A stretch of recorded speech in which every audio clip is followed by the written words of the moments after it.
"I'm sorry, but we can't just hand out cash to anyone who walks in," bank manager Jessica Keller said, her voice dripping with condescension as she pushed the black woman's withdrawal slip back across the counter. "Especially not amounts like this." Those words echoed through the marble lobby of Meridian Financial's flagship branch as a circle of staff had formed. One young woman leaned over to her colleague, whispering just loud enough to be heard, "Yeah, right, she doesn't even look like she has that kind of money." Laughter rippled through the group as Angela, the undercover black CEO, stood there. Dignity intact, but humiliation by the second. What these employees didn't know was about to change everything about their careers, their lives, and this bank forever, when the woman they thought was not deserving to withdraw her own money revealed who she really was. Have you ever been judged before someone even knew your name or who you are? This story gives the most satisfying example of instant karma you'll see this year.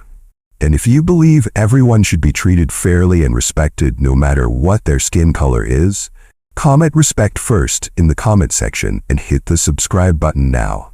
This story began when an elegant black woman stood calmly at the counter, her posture straight, her expression composed despite being surrounded by bank staff whose faces ranged from dismissive to openly mocking. This was Angela Freeman, though none of the employees recognized her. 25 years before that humiliating moment in the bank lobby, Angela Freeman stood behind a different counter, wearing a pressed uniform and a name tag that read Teller Trainee. Her journey from that first position to the executive suite is nothing short of extraordinary. Angela didn't come from money or connections. What she had was determination, intelligence, and an unwavering work ethic that propelled her through the ranks of Meridian Financial. From teller to loan officer, from branch manager to regional director, Angela mastered every role she took on. Along the way, she earned her MBA from Harvard, led record-breaking quarters in 3 different divisions, and developed a reputation as the problem solver who could turn around struggling branches.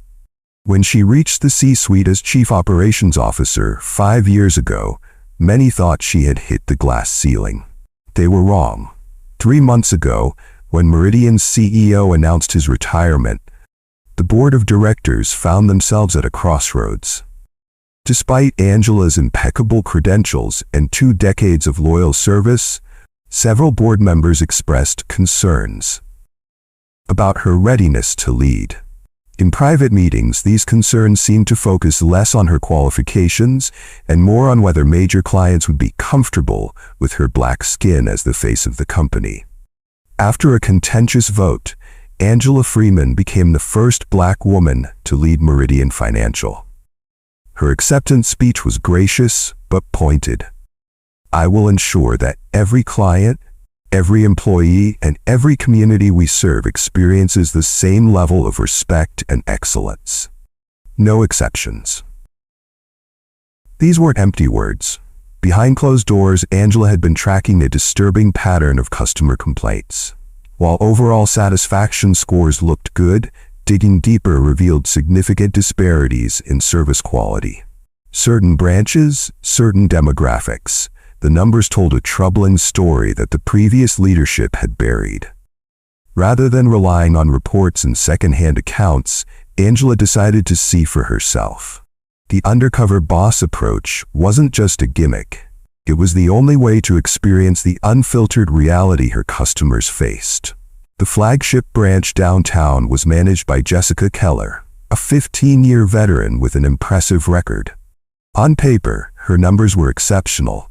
High transaction volumes, excellent new account generation. But Angela had noticed something in the raw data. While formal complaints were few, customer exit interviews told a different story. People were leaving, especially customers of color, citing poor service and feeling unwelcome. When pressed, most wouldn't elaborate, simply taking their business elsewhere. It was 9:15 a.m. on a Tuesday when Angela Freeman walked through the revolving doors of Meridian Financial's flagship branch. She had deliberately chosen modest attire, a simple navy hoodie on dark slacks and a face cap. Her natural hair was styled conservatively, and her makeup was understated. She carried a well-maintained but not designer purse. To anyone looking, she appeared to be a casual, middle-class woman, not the CEO of the entire institution. Angela took a seat in the waiting area, ostensibly checking her phone, but actually observing the customer service dynamics unfolding around her. What she witnessed in those first 15 minutes was more revealing than 1,000 customer surveys. A white businessman in an expensive suit approached the entrance. Before he even reached the counter, a staff member intercepted him with a smile. "Good morning, sir. How can we help you today?" The man was escorted directly to a desk, bypassing the line entirely. Minutes later, an elderly Asian couple entered. They were directed to take a number and wait. No smile, no warmth, just a pointing finger toward the seating area. A young white woman in casual clothes approached the quick service counter. The teller chatted amicably with her, asking about her weekend plans. Transaction completed in under 2 minutes. Then a Hispanic man in janitor work clothes stepped up to the same counter. Suddenly there were additional questions, requests for multiple forms of ID, and a suspicious once-over from the teller. His simple check cashing took nearly 10 minutes. Angela watched this pattern repeat itself 6 more times before she finally approached the counter herself. By then, she had been waiting for 37 minutes despite the branch being only moderately busy. 3 white customers who arrived after her had already been served. When Angela finally reached teller Beth's window, the young woman's smile faltered. "How can I help you?" she asked, her tone noticeably cooler than it had been with the previous customer. "I'd like to make a withdrawal, please," Angela said, sliding her ID and withdrawal slip across the counter. The amount, $15,000. Beth's eyes widened slightly. She examined Angela's driver's license, then looked at her face, then back at the license as if confirming they were indeed the same person. "This is a large amount," she said, her voice rising just enough to catch the attention of her colleague at the next window. "Yes, it is," Angela replied calmly, "but it's well within the daily limit for my account type." Beth didn't respond. Instead, she turned and whispered something to Mark, the senior teller at the next station. Mark glanced over, nodded, and then walked over, positioning himself directly behind Beth so he towered over the counter. "Is there a problem here?" he asked loudly. Not directed at Beth, directed at Angela. Heads turned throughout the lobby. Other customers stared. An older woman clutched her purse tighter. Angela felt the weight of every eye in the place, the silent judgment, the immediate assumption that she must be doing something wrong. With remarkable composure, Angela placed her bank card on the counter alongside her ID. "No problem at all. I'm simply making a withdrawal from my account."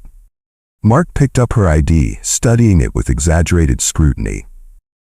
"We've been seeing some unusual activity on these types of accounts lately," he said, emphasizing these types just enough to make his meaning clear. "We need to be extra careful." "What types of accounts would those be exactly?" Angela asked, her voice steady. Mark ignored the question. "Beth, can you pull up the account history, please? Let's see what kind of transaction patterns we're looking at." As Beth tapped at her keyboard, another staff member drifted over. Richard, according to his name tag, leaned in and whispered something to Mark, not quite quietly enough. Probably one of those money laundering or check cashing schemes. Richard didn't even try to hide his contempt as he looked Angela up and down, taking in her modest clothing and natural hair with a smirk. "We just need to verify the funds are actually yours," he said with false sweetness. "You understand, right? It's for your protection." The humiliation was calculated and deliberate, yet Angela maintained her dignity, standing straight, voice unwavering. "I understand the need for security. I've provided my identification and bank card. I'm a customer of this bank and have been for many years. I'd like to complete my transaction now, please." That's when Richard called over Jessica Keller, the branch manager. She strode across the lobby with the confidence of someone who had never been questioned in her life. Her expression was a practiced blend of concern and authority as she approached Angela. "Ma'am, I understand there's some confusion about your withdrawal request," she said, her tone dripping with condescension. She didn't introduce herself, didn't ask for her name, just immediately assumed a position of authority over her. "There's no confusion on my part," Angela replied. "I'm simply trying to access my own money." Jessica's smile didn't reach her eyes. $15,000 is a significant amount of cash. "May I ask what it's for?" This question, one that had not been asked of a single white customer making large transactions that morning, hung in the air between them. The double standard couldn't have been more blatant if they'd put up a sign. The tension in the air was thick enough to cut with a knife as Jessica Keller stared down at Angela, her face a mask of practiced concern that couldn't quite hide the disdain underneath. The bustling bank lobby seemed to quiet around them, as if the very air was holding its breath in anticipation of what would come next. "Mrs. Freeman," she said, finally glancing at her ID, her fingers holding it by the edges as if reluctant to touch it too much. "This amount doesn't seem appropriate for someone like you. This bank prides in dignity and we have a class of customers we serve, so we can't serve you here." There it was. The mask had slipped. In those few words, Jessica had revealed exactly what this was about. Not security protocols, not banking regulations, just pure, unfiltered prejudice dressed up in corporate speak. Angela felt a familiar tightness in her chest, the same sensation she'd experienced countless times throughout her career. That moment when someone underestimates you, dismisses you, reduces your entire existence to a stereotype. Behind Jessica, the staff exchanged knowing glances. Beth looked down, seemingly uncomfortable, her hands fidgeting with a stack of deposit slips that didn't need straightening. Her body language screamed discomfort, but her silence made her complicit all the same. Mark and Richard didn't bother hiding their amusement. Richard actually snickered, covering his mouth with his hand in a poor attempt to conceal his laughter. "I'm curious," Richard chimed in, leaning against the counter with newfound confidence now that his boss was backing him up. His voice carried deliberately, ensuring nearby customers could hear. "Did you come into some money recently? A settlement, perhaps? Or maybe an inheritance? Or maybe you laundered the money?" The implication was crystal clear. In their minds, there was simply no legitimate way a black woman could have access to this kind of money. It had to be some kind of windfall, some stroke of luck rather than hard work, intelligence, and determination. A white young mother with 2 children had paused her transaction at the next window, openly watching the scene unfolding. She pulled her children closer, whispering something in their ears, teaching them, perhaps unconsciously, to view Angela as someone suspicious, someone who didn't belong. Angela took a deep breath. Her composure was remarkable given the circumstances. Not a hint of the rage she must have felt showed on her face. "I'd like to speak with someone who can actually help me complete my transaction, please. Someone with the authority to override whatever concerns you seem to have." Every word was carefully chosen, professional, reasonable, giving them no ammunition, no excuse to label her as angry or difficult. Jessica's smile tightened, a flash of anger crossing her features at being challenged. "Ma'am, I am the highest authority in this branch. I'm the manager. There is no one else for you to speak with." She leaned in slightly, lowering her voice to a stage whisper that was still perfectly audible to everyone nearby. The scent of her expensive cologne, likely meant to convey success and authority, wafted across the counter. Perhaps you might be more comfortable at the check cashing place down the street. They're more accustomed to handling your type of banking needs. You should get maybe $1,000 or two there. The dismissal was so blatant, so disrespectful that a collective intake of breath could be heard from customers who were shamelessly eavesdropping on the exchange. Behind the teller windows, the daily operations of the bank continued. The cash counting machines whirred quietly in the background. The security cameras mounted in each corner of the ceiling recorded everything. Every expression, every word, every microaggression, playing out in high-definition detail. Angela glanced up at one of those cameras, a flicker of something, perhaps knowledge, crossing her face so briefly that no one noticed. Without another word to Jessica, Angela reached into her purse, a modest leather bag that had been a gift from her team when she was promoted to COO, and pulled out her phone. "Excuse me for a moment," she said, stepping slightly away from the counter, while still remaining in full view of everyone. As she dialed, Richard nudged Mark, both of them watching with smirks on their faces. Richard whispered something that made Mark stifle a laugh. Beth, the teller who had first assisted Angela, kept her eyes down, but her discomfort was palpable in the rigid set of her shoulders. Another customer, an older black man in a postal worker's uniform, watched the scene with a resigned expression that spoke volumes. This wasn't surprising to him. This was Tuesday. This was banking while black. "Yes, hello?" Angela spoke into the phone, her voice taking on an even more professional tone than before. "This is Angela Freeman calling." Richard mimicked her posture exaggeratedly, standing up straight with his nose in the air, mouthing, "Angela Freeman calling," to Mark, who stifled a laugh. Richard's performance was for the benefit of the entire staff, a show of dominance, of belonging, at Angela's expense. The bank's mission statement was prominently displayed on the wall behind them, building financial success together, with trust, respect, and integrity. The words now seemed like a cruel joke in contrast to the scene unfolding beneath them. Jessica stepped forward, patience clearly exhausted. Her polished leather shoes squeaked slightly on the marble floor as she moved, the sound oddly loud in the tension-filled space. "I'm going to have to ask you to conclude your business elsewhere. You're creating a disturbance in our branch. The lower banks out there will be able to serve you, not here." The irony was staggering. The only disturbance was the staff's treatment of a legitimate customer attempting to access her own funds.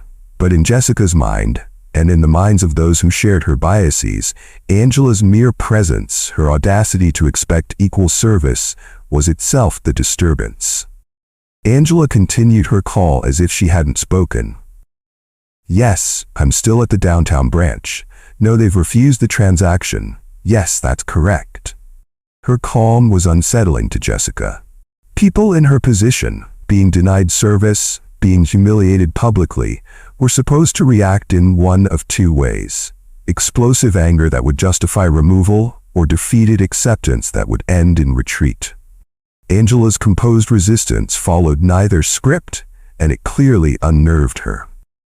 "Ma'am," Jessica's voice rose, the veneer of professionalism cracking further. "If you don't leave the premises immediately, I'll be forced to call security." Angela turned slightly away from her, still speaking clearly into the phone. The bank's large wall clock ticked loudly, marking each second of the standoff. It was 10:17 a.m., a time that would be recorded in numerous termination documents in the hours to come. Jessica signaled to Mark, who reached for the security phone extension. The situation was escalating by the second. Other employees had stopped what they were doing to watch, sensing that something significant was unfolding. That's when Angela turned away from Jessica and spoke her final words into the phone, words that would change everything in the next few moments. "Diane, I need you in the downtown branch now." The name hit Jessica like a physical blow. Diane. as in Diane Porter, head of operations for the entire bank. Angela knew her. Angela had her direct number. A flicker of uncertainty crossed Jessica's face, the first crack in her confident facade. Who was this woman really? How did she have direct access to one of the most senior executives in the company? The question lingered in her mind for only a moment before her arrogance reasserted itself. Probably just name-dropping, she thought. A bluff. People like her always tried to intimidate with claims of knowing important people. Hit the subscribe and like button if you support Angela, the undercover boss in this story. In the headquarter branch, the executive suite of Meridian Financial suddenly burst into activity. Diane Porter stood bolt upright at her desk, her face draining of color as she recognized the voice on the other end of the line and realized who was calling her. Diane had worked alongside Angela for over a decade. They had broken countless glass ceilings together, navigated the treacherous waters of corporate finance as women of color, supported each other through personal and professional challenges. Get me every customer complaint from the downtown branch for the past year, she barked at her assistant. Every single one, even the ones that didn't make it into the formal review process. Assistants scattered as she grabbed her tablet and security badge. Her designer heels echoed sharply on the marble floor as she rushed toward the executive elevator, the one that could take her directly to the lobby without stopping. In the adjacent conference room, board members who had been reviewing quarterly projections found themselves suddenly interrupted as security feeds from the downtown branch were pulled up on the main screen. "What's happening?" asked Jonathan Prescott, the chairman of the board, as technicians scrambled to enhance the audio. "You need to see this, sir," replied the head of security, his expression grim. The color drained from Prescott's face as he recognized the woman being mistreated by their staff. That's Angela Freeman," stammered another board member. "That's our CEO." "Yes," the security director confirmed, "and this has apparently been going on for 17 minutes already." On screen, they could see it all unfolding in real time. The board watched in stunned silence as their CEO was treated with contempt in her own bank. "Record everything," Prescott ordered, his voice tight with barely controlled fury. "Every second, every word, and get legal up here immediately." Back in the bank lobby, the temperature seemed to drop several degrees as Jessica began to realize that something was very, very wrong. The confidence drained from her face, replaced by the first flickers of uncertainty. Unknown to her and her staff, the security cameras had also captured their treatment of other customers throughout the morning, the pattern of discrimination that Angela had witnessed firsthand. Every interaction, every disparate treatment, every preferential service was now preserved as evidence. The same system designed to protect the bank from external threats was about to expose the threat that had been inside all along. Angela Freeman stood perfectly still, phone now returned to her purse, watching as the realization slowly dawned on Jessica Keller's face that she might have just made the biggest mistake of her career. On the 21st floor of Meridian Financial's headquarters, chaos had erupted in the executive suite. The normally quiet observation room, where security feeds from all branches were monitored, had transformed into a war room in a matter of minutes. "Pull up every angle we have," Diane Porter commanded, her voice tight with controlled fury. The head of operations stood ramrod straight in her tailored navy suit, her usual composed demeanor replaced by an intensity that had her staff moving with unprecedented urgency. "I want audio, I want facial recognition, I want timestamps on everything." The security team scrambled to comply with her directives, fingers flying across keyboards as they pulled up multiple camera views of the downtown branch lobby. Screens filled with different angles of the same humiliating scene. Angela Freeman, their CEO, being treated like a criminal in her own institution. Camera 3 has the clearest audio, reported a young technician, his face pale as he realized the severity of what they were witnessing. And we have continuous footage from the moment she entered the branch at 9:15 a.m. In the adjacent boardroom, 3 board members who had been in a quarterly planning meeting watched in stunned silence as the security feeds populated the wall-sized screens. They could see everything. The smirks, the eye rolls, the blatant disrespect, the different treatment of customers based solely on appearance. The pattern was undeniable, and it was playing out in real time before their eyes. "Yes," replied Jonathan Prescott, the board chairman, his expression grim beneath his silver hair. "That's our CEO." The audio feed kicked in just as Jessica Keller was saying, "These check cashing places are really better equipped for your needs." Her voice, dripping with condescension, filled the boardroom. This wasn't just bad customer service. This wasn't just rudeness. This was the systematic discrimination they had all convinced themselves didn't exist in their institution. "This is happening in our flagship branch," whispered Catherine Reynolds, the 3rd board member present. She didn't need to finish the question. The implication hung in the air. How many other customers faced this treatment daily? How many had simply walked away, taking their business elsewhere, never filing complaints, never escalating to management? "Get me everything we have on Jessica Keller." Diane barked at her assistant while gathering her tablet and security badge. "Employment history, performance reviews, customer complaints, everything. And call legal. Tell them to meet me downstairs in 15 minutes. As she rushed toward the elevator, Diane scrolled through her tablet, pulling up branch analytics. The downtown branch's performance metrics filled the screen. Impressive at first glance. Top-tier new account generation, strong loan origination numbers, excellent deposit growth. But when she applied filters to disaggregate the data by customer demographics, the true picture emerged. The patterns were undeniable, hidden in plain sight within their own data. Jessica's branch had the highest account rejection rate for minority applicants, the lowest rate of loan approvals for Black business owners, and a customer attrition rate among people of color that was triple the bank's average. How had they missed this? Or had they simply chosen not to see? Back in the branch lobby, tensions were escalating by the second. Jessica had summoned the security guard, a young man named Thomas, who looked deeply uncomfortable with the situation. Barely 25, new to the job, and clearly unprepared for the moral complexity of what he was being asked to do. "I need this woman escorted from the premises," Jessica instructed, not looking at Angela, as if she were an object rather than a person. Her voice carried the absolute certainty of someone who had never had her authority questioned within these walls. "She's creating a disturbance and refusing to leave after being denied service." The security guard hesitated, clearly sensing something wasn't right about the situation.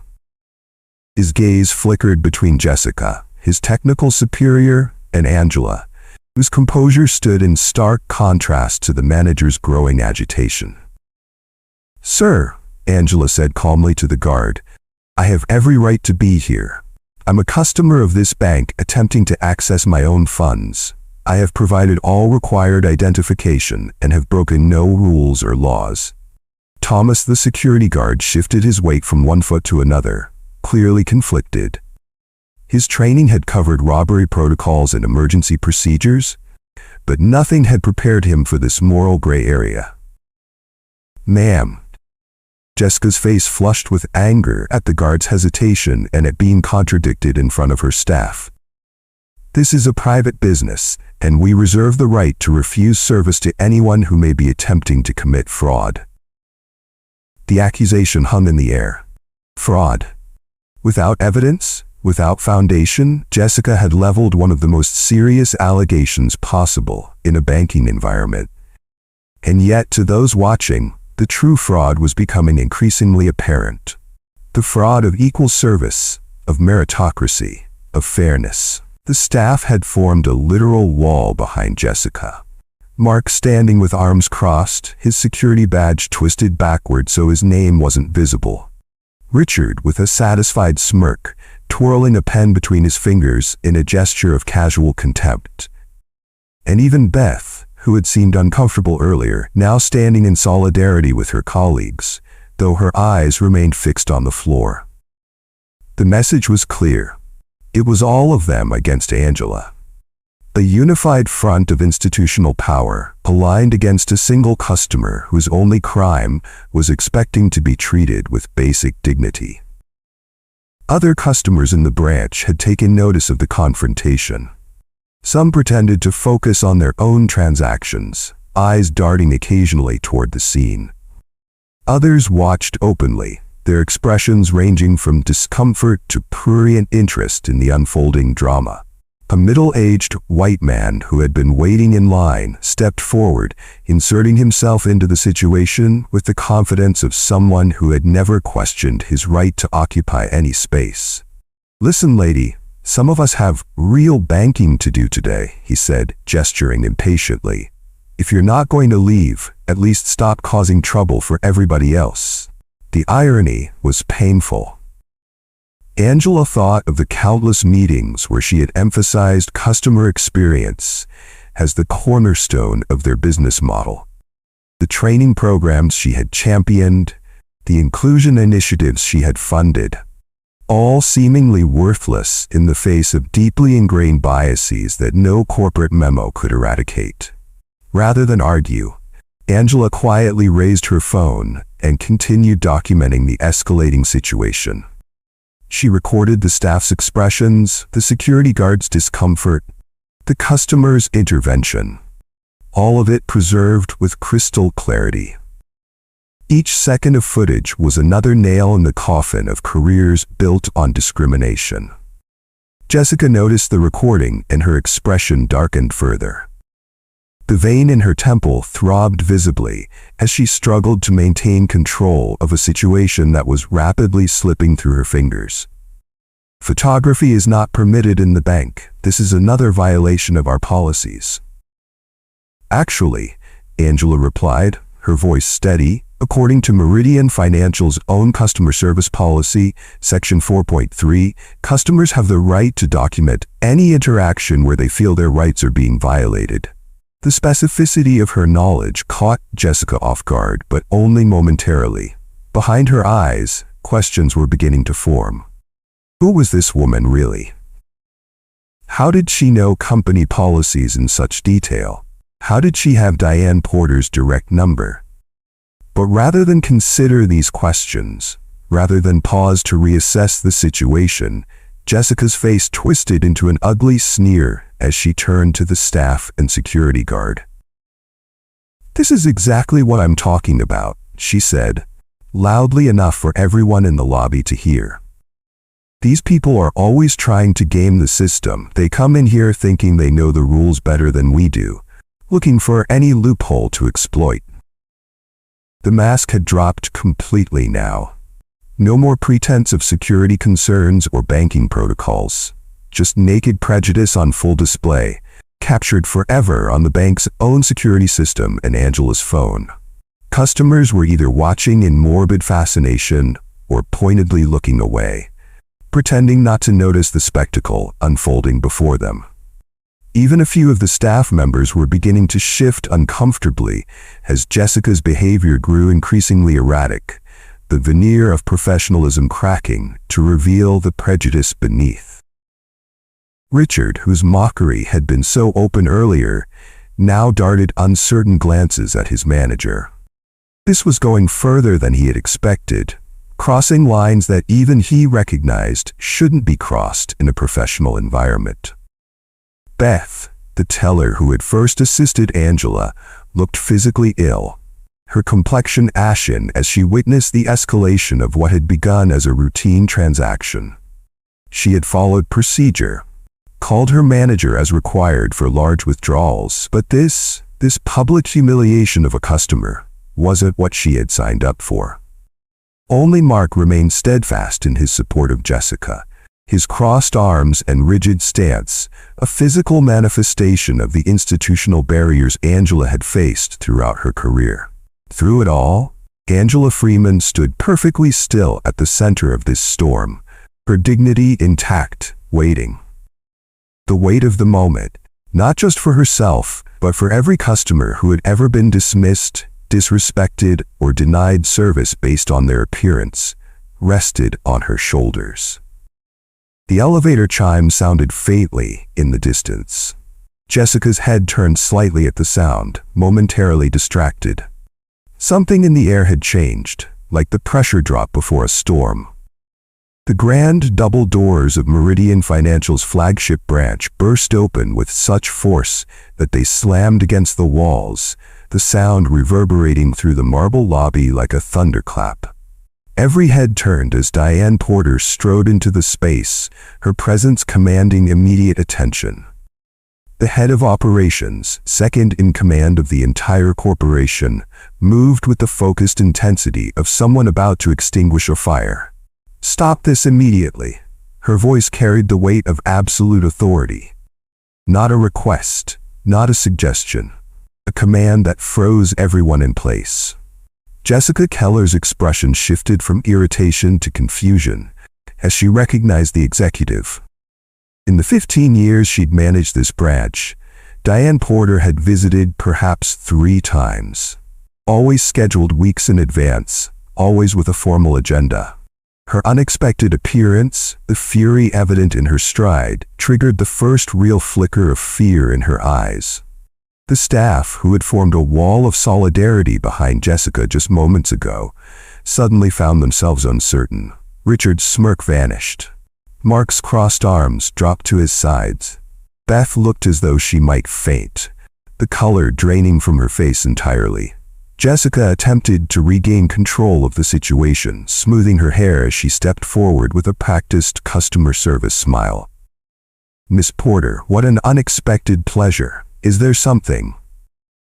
Do you have any idea who this is?" Diane cut her off, gesturing toward Angela, who remained perfectly composed amidst the chaos. The question hung in the air, heavy with implication. Jessica glanced at Angela, then back at Diane, confusion giving way to the first inkling of dread. Her mind raced through possibilities. Was she a friend of Diane's? A relative of a board member? A banking regulator? A potential high-net-worth client they'd been trying to court? The other customers in the branch had stopped all pretense of conducting their own business. Some had phones out, recording the confrontation. An elderly woman who had witnessed the entire ordeal nodded in satisfaction, as if justice was finally being served. Thomas, the security guard, took a deliberate step back from Jessica, instinctively distancing himself from what he now recognized as the wrong side of history. Diane approached Angela, her entire demeanor transforming as she did. The righteous anger she had directed at Jessica gave way to profound respect as she addressed the woman who had been treated so shamefully. "I am so deeply sorry you experienced this, especially here," she said, her voice carrying throughout the silent lobby. Then she turned back to face the staff, her expression hardening once more. "This," she announced, her voice ringing with authority, "is Angela Freeman, the CEO of Meridian Financial. Your boss." The words landed like physical blows. Jessica staggered backward as if struck. Richard's hand flew to his mouth, his eyes widening in horror as the realization of what he had done, who he had mocked, sank in. Mark's face drained of all color, his Adam's apple bobbing as he swallowed repeatedly. Beth began to tremble visibly, tears welling in her eyes. 3 months earlier, in the grand ballroom of the city's most prestigious hotel, Angela Freeman had stood on a stage beneath crystal chandeliers and accepted the ceremonial key to Meridian Financial. The room had been filled with dignitaries, financial leaders, and press, all witnesses to a historic moment as she became the first Black woman to lead a top 10 national bank. Jessica Keller had watched the ceremony on the live stream during a staff meeting. She had applauded politely along with her team, made appropriate comments about progress and leadership. And then apparently, she had forgotten, due to the undercover, or chosen not to recognize, the face of her own CEO when she walked into her branch. "We've been watching," Diane continued, holding up her tablet. On the screen, security footage from throughout the day played in crystal clear definition. "We've seen how you treated Mrs. Freeman, and we've seen how you treat others." The tablet displayed split-screen comparisons. A white customer making a large withdrawal, processed with smiles and efficiency, juxtaposed with a Hispanic customer's identical request met with scrutiny and suspicion. A wealthy-looking client escorted directly to an office while an elderly black woman waited 40 minutes for basic assistance. "Every interaction in this branch is recorded," Diane said, her voice tight with controlled fury. "Every single one. And what we've witnessed today is a pattern of discrimination so blatant, so egregious, that it violates not only our company policies but federal banking regulations." She began listing the violations methodically, each one another nail in the coffin of Jessica's career. Differential treatment based on perceived race or socioeconomic status. Failure to follow standard verification protocols consistently across all customers. Creating a hostile environment for a client attempting to access their own funds. Falsely accusing a customer of potential fraud without evidence. Jessica's face had turned an alarming shade of red. The carefully constructed facade of her professional persona was crumbling before everyone's eyes. "This is a misunderstanding," she stammered, straightening her hair again, a nervous habit now rather than a power move. "We have serious security concerns with large cash withdrawals. The protocols." "Save it," Diane cut her off. "We reviewed the footage of 3 similar withdrawals processed earlier today for other customers. The only protocol you followed consistently was discrimination." Richard stepped forward, tears streaming down his face, his previous confidence replaced by desperate self-preservation. "I was just following Jessica's lead," he pleaded. "We're trained to be cautious with unusual transactions." Mark attempted a different approach, his voice taking on a tone of professional concern. "There have been fraudulent schemes targeting this branch. We were simply exercising appropriate caution in line with. We have access to every email, every memo, every piece of communication you've sent within this bank's systems," Diane interrupted. "Do not make this worse for yourselves by lying." The main entrance opened again as 3 members of the board of directors entered the lobby, their expressions grave. Jonathan Prescott, Catherine Reynolds, and Dennis Whitehill, the highest authorities in the company, beside Angela herself, had come down from their executive suite to witness the reckoning in person. Their presence elevated what was already a catastrophic event for Jessica and her team to something unprecedented in the bank's history. Board members simply did not appear on the front lines of daily operations unless something extraordinary demanded their personal attention. The lobby, already silent, somehow became even quieter. Customers watched wide-eyed as the most powerful people in the organization formed a semicircle around Angela, a physical manifestation of the support that should have been there all along. Throughout the confrontation, Angela had remained silent, watching, not with satisfaction or vindication, but with the clear-eyed assessment of a leader witnessing a systemic failure that required correction. This wasn't personal for her. It was institutional and her responsibility to address. When she finally spoke, her voice was calm, measured, and carried the unmistakable weight of absolute authority. "Jessica, Richard, Mark," she said, addressing each of them in turn, making deliberate eye contact. "You are terminated, effective immediately. No raised voice, no dramatic gesture. Just the simple, incontrovertible exercise of power by someone who had earned the right to wield it. Your actions today have demonstrated that you are fundamentally incompatible with the values of this institution and the legal requirements of fair banking practices, Angela continued. This is not a suspension or a performance improvement opportunity. This is the end of your employment with Meridian Financial. Jessica's face contorted with a complex mixture of emotions: shock, anger, humiliation, and finally, the dawning realization that her career of 15 years had just ended in a spectacular public failure of her own making. "You can't just," she began, but Angela raised her hand slightly and she fell silent immediately. "I can, and I have," she said simply. "Thomas," she nodded to the security guard who had been watching the scene unfold, "please escort these former employees to collect their personal belongings and then off the premises." Thomas straightened, nodding with newfound purpose. "Yes, ma'am." As security led the 3 disgraced employees toward the back offices to collect their things, the remaining customers and staff watched in stunned silence. There was no cheering, no celebration, just the solemn witnessing of accountability being enforced at the highest level. Beth, the teller who had initiated the interaction but had shown discomfort throughout, stood trembling behind her counter, clearly expecting to be next. Angela approached her, and the young woman braced herself for the inevitable. Instead, Angela spoke quietly to her.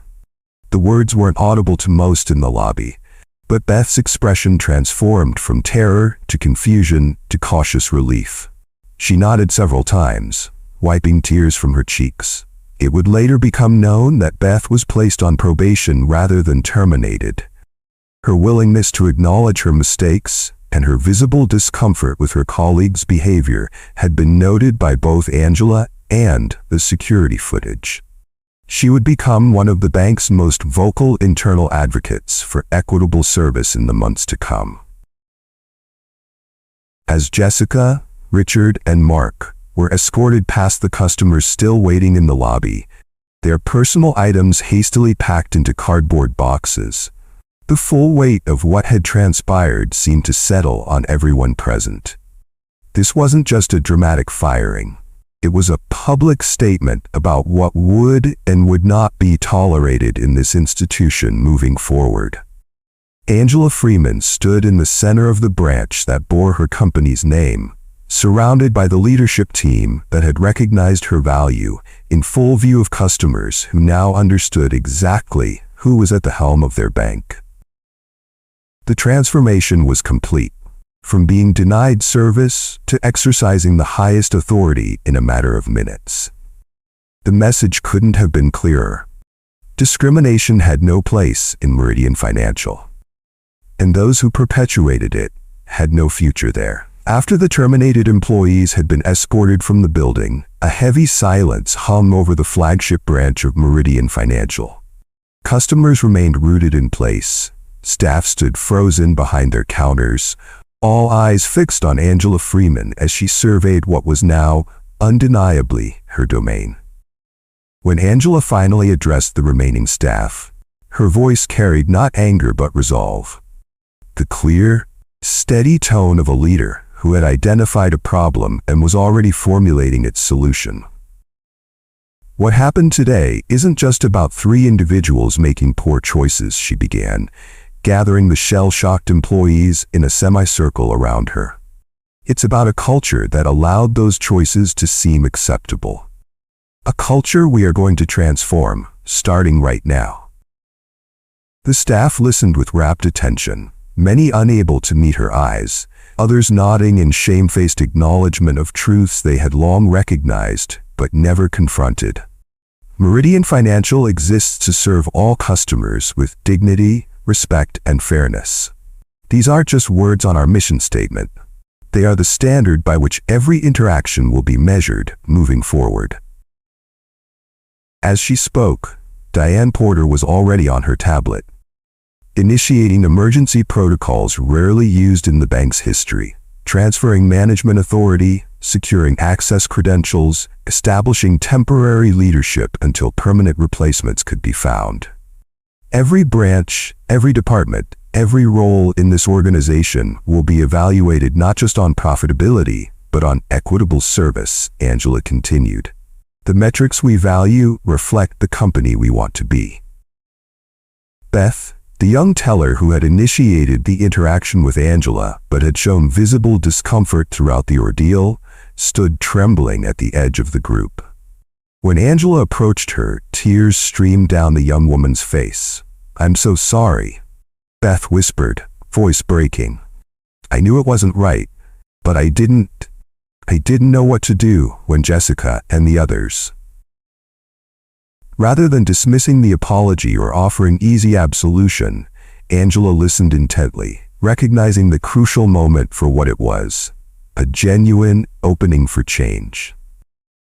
Learning to stand up against wrongdoing, even when it comes from authority figures, is one of the hardest skills to develop, Angela told her. But it's also one of the most valuable. What happened next would become part of Meridian Financial's corporate lore, a moment referred to in training sessions and leadership seminars for years to come. Angela Freeman, CEO of one of the nation's largest financial institutions, looked at the tearful young teller and saw not just remorse but potential. "Beth, effective immediately, you're being promoted to interim branch manager." The gasps from the staff were audible. Beth's eyes widened in shock. "But You're someone who recognized that what was happening was wrong, even if you didn't have the tools or confidence to stop it," Angela cut in. "That awareness is the foundation we need to build on. You'll have support, training, and resources, but more importantly, you'll bring the perspective of someone who has seen firsthand how things can go wrong and is committed to making them right." 3 days later, Angela stood behind a podium emblazoned with Meridian Financial's logo, facing a sea of journalists, cameras, and recording devices. The press conference had been hastily arranged, but was meticulously choreographed to deliver a powerful message.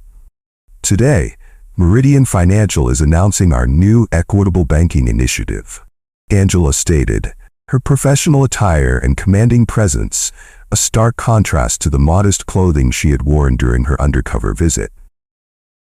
"This comprehensive program represents an investment of $50 million in anti-discrimination training, community outreach, and internal accountability systems."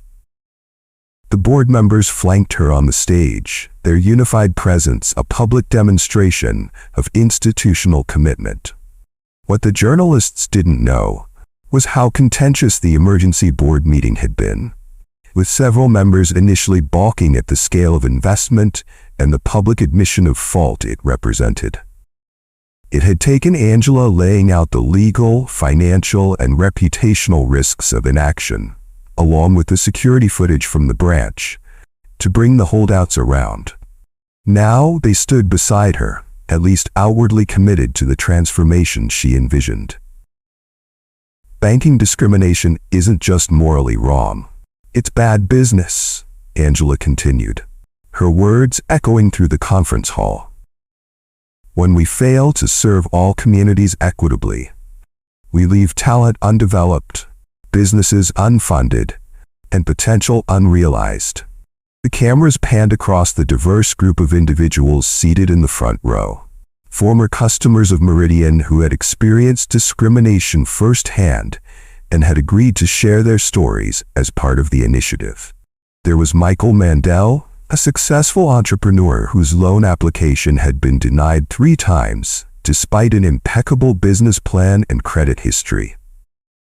Beside him sat Elena Rodriguez, who had been steered away from premium services despite qualifying based on her income, and James Chen, whose attempt to open a business account had been met with excessive documentation requirements, not demanded of other clients. These brave individuals, Angela acknowledged them with a gesture, have agreed to serve on our newly established Client Equity Advisory Board, ensuring that lived experiences inform our policies moving forward. The press conference would make national news, not just for the unprecedented admission of discriminatory practices by a major financial institution, but for the concrete, measurable commitments made to address them. In the weeks and months that followed, Angela Freeman became the face of corporate accountability in America. Her unwavering implementation of the promised changes, from revised hiring practices to overhauled performance metrics to community investment programs, demonstrated that her commitment went far beyond damage control. Branch managers found their bonuses tied to equity metrics alongside traditional performance indicators. Anonymous customer experience surveys were disaggregated by demographic data to identify disparities. Training programs were redesigned with input from civil rights organizations and banking regulators. And in every Meridian branch, a new sign appeared beside the teller windows. All customers deserve respect, dignity, and fair service. If your experience does not reflect these values, please call this number. Below was Angela Freeman's direct office line. 6 months after the incident that transformed Meridian Financial, Angela once again donned casual clothing and visited branches unannounced. But this time, her purpose wasn't to expose discrimination. It was to witness the changes taking root throughout the organization. If you enjoyed the story, hit the like and subscribe button and share to others so they can learn from this story too.